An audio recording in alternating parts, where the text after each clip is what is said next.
ನಾಡು ಬಂಧುಗಳೇ ನಮಸ್ಕಾರ. ಏನಂದ್ರೆ ಇವತ್ತಿನ ದಿವಸ ನಮ್ಮ ಕ್ಯಾಸಂಬಳಿಯಲ್ಲಿ ಇವರು ಮೂಗರಿಬ್ರು, ಮಗಳೂ ತಂದೆ ಇಬ್ರು ಮೂಗರು.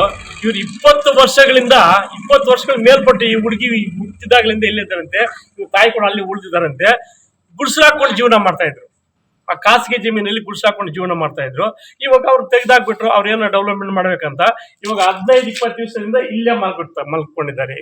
ಇವ್ರ ಪರಿಸ್ಥಿತಿ ಅಂದ್ರೆ ಮೂಗರು, ಎಲ್ಲಿ ಹೋಗಿಲ್ಲ, ಆಧಾರ್ ಕಾರ್ಡ್ ಇಲ್ಲ, ಎಲೆಕ್ಷನ್ ಕಾರ್ಡ್ ಇಲ್ಲ, ಮನೆ ಇಲ್ಲ, ಏನಿಲ್ಲ.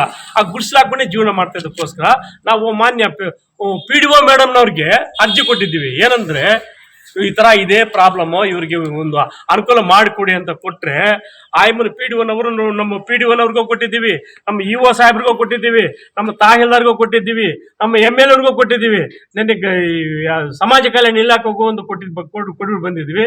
ಯಾರು ಇದುವರೆಗೂ ಕ್ರಮ ತಗೊಂಡಿಲ್ಲ. ಇವ್ರು ಹೆಚ್ಚು ಕಮ್ಮಿ ಆಯ್ತು ಅಂದ್ರೆ ಹೆಂಗೆ ಇಲ್ಲಿ ಕೊಟ್ಟು ಇಲ್ಲಿ ಇದು ಮಲ್ಕೊಳ್ತಾರಲ್ವಾ. ನಮ್ಮ ಮೇಡಮ್ ಅವ್ರು ಏನ್ ಹೇಳ್ತಾರಂದ್ರೆ ಇವರು ನಮ್ಮ ಡಿಪಾರ್ಟ್ಮೆಂಟ್ ಅವ್ರು ಕಳ್ಸಿದ್ರೆ ಇವ್ರು 20 ವರ್ಷದ ಇದ್ದಾರೆ ಅಂತ ಕೊಟ್ಟಿದ್ದಾರೆ.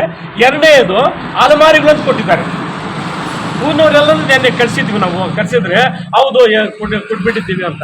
ಅಲಮಾರಿಗಳಂದ್ರೆ ಹೆಂಗಾಗುತ್ತೆ? ಇವ್ರಿಗೇನು ಅನುಕೂಲ ಮಾಡ್ಕೊಡ್ಬೇಕಿಲ್ವಾ? ಸರ್ಕಾರದಿಂದ ಬರುವ ಸವಲತ್ತುಗಳು ಇಂಥವ್ರಿಗೆಲ್ಲ ಒಂದು ಇದೆಯಲ್ವಾ? ಏನಾದ್ರು ಜಾಗ ಕೊಡಿ ಅಂದ್ರೆ ಕೊಟ್ಟಿಲ್ಲ, ನಮ್ಮ ಹತ್ರ ಇಲ್ಲ, ಪಂಚಾಯತಿನಲ್ಲಿ ಇಲ್ಲ, ಹೋಗ್ತೀವಲ್ವಾ? ಆದ್ರಿಂದ ಮಾಧ್ಯಮದವರು, ನಮ್ಮ ಜನಪ್ರತಿನಿಧಿಗಳು ಕೆಲವರು ನಮ್ಮ ಸೈಡ್ ಕೊಟ್ಟರೆ ನಾವು ಮನೆಗಳು ಕಟ್ಟುವಂತ ಹೇಳ್ತಾರೆ, ಸುಮಾರು ಜನ ಹೇಳ್ರಿ. ಆದ್ದರಿಂದ ಮಾಧ್ಯಮ ನಾವು ಬೇಡಿಕೊಳ್ಳದೆ ಇಂಥವ್ರಿಗೆ ಅನುಕೂಲ ಮಾಡಿ ಚೆನ್ನಾಗಿರುತ್ತೆ. ಕೊಡಕ್ಕೆ ಜಾಗ ಇಲ್ಲ, ಶಾಪ ಇಲ್ಲ, ಏನಿಲ್ಲ, ಶಾಪ ಕೊಟ್ಟಿದ್ದೀವಿ. ಈಗ ಅನುಕೂಲ ಹೆಚ್ಚು ಕಮ್ಮಿ ಆಯ್ತು ಅಂದ್ರೆ ಇದೇ ಕೆಲಸ ಮೇಲೆ ಕೂಡ 60 ವರ್ಷ ಹುಡುಗಿಯನ್ನು ಕೂಡ ಮುದುಕಿಯನ್ನ ಕಾಲುಗಳಿಲ್ಲ ಅಂತವನ್ನೇ ತಗೊಂಡೋಗಿ ರೇಪ್ ಮಾಡಿ ಸಾಯಿಸ್ಬಿಟ್ಟು. ಅವಾಗ ಸಬ್ ಇನ್ಸ್ಪೆಕ್ಟರ್ ಹೇಳಿದ್ರು, ಇವ್ರು ಏನಂದ್ರೆ ನಮ್ಮ PDOನವರು ಸಬ್ ಇನ್ಸ್ಪೆಕ್ಟರ್ಗೆ ಫೋನ್ ಮಾಡಿದ್ದಾರೆ, ಇವ್ರನ್ನ ಹಾಸ್ಟೆಲ್ ಎತ್ಕೊಂಡೋಗಿ ಆಗ್ಬಿಡಿ ಅಂತ. ಇವ್ರು ಒಬ್ರಿಗೊಬ್ರು ಬಿಟ್ಕೊಡಲ್ಲ. ಇವರು ಇಲ್ಲಾಂದ್ರೆ ಆಶ್ರಮಕ್ಕೆ ಕರ್ಕೊಂಡೋಗಿ ಬಿಡ್ತಾ ಇದ್ವಿ, ಒಬ್ರಿಗೊಬ್ರು ಬಿಟ್ಕೊಡಲ್ಲ. ಇಲ್ಲೆಲ್ಲ ಇದು ಮಾಡ್ತಾರೆ, ರಾತ್ರಿ ಹೊತ್ತು ಮಲ್ಕೊಳ್ತಾ ಇದ್ರು. ಇವ್ರಿಗೆ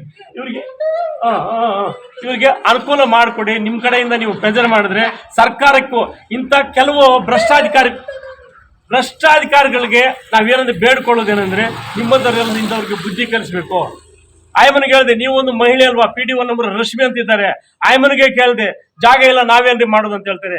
ಊರಿನವರೆಲ್ಲ ಕರ್ಕೊಂಡೋಗಿ ನೆನ್ನೆ ಆಯಮ್ಮನ್ಗೆ ಹೇಳಿದ್ದೀವಿ, ಸಾರ್ ಈ ಊರಿನಲ್ಲಿ ಇದ್ದಾರೆ ಅಂತ ಹೇಳ್ಬಿಟ್ಟು. ಊರಿನವ್ರು ಕೂಡ ಹೇಳಿದ್ರು, ಆಯ್ತು ನಾವೇನಾದ್ರೂ ಒಂದು ಮಾಡೋಣ ಅಂತ ಹೇಳ್ಬಿಟ್ಟು ಚೇರ್ಮನ್, ವೈಸ್ ಚೇರ್ಮನ್ ಎಲ್ಲ ಕರೆಸಿ ಮಾತಾಡಿದ್ರು. ಇದುವರೆಗೂ ಏನು ಮಾಡಿಲ್ಲ ಕಣಪ್ಪ. ಆದ್ದರಿಂದ ದಯವಿಟ್ಟು ಮಾಧ್ಯಮದವರಲ್ಲಿ ಬೇಡ್ಕೊಳ್ಳೋದೇನೆಂದ್ರೆ ಇಂಥವ್ರಿಗೆ ಅನುಕೂಲ ಮಾಡಿಕೊಟ್ಟು ಚೆನ್ನಾಗಿರುತ್ತೆ ಅಂತ ನನ್ನ ಅಭಿಪ್ರಾಯ.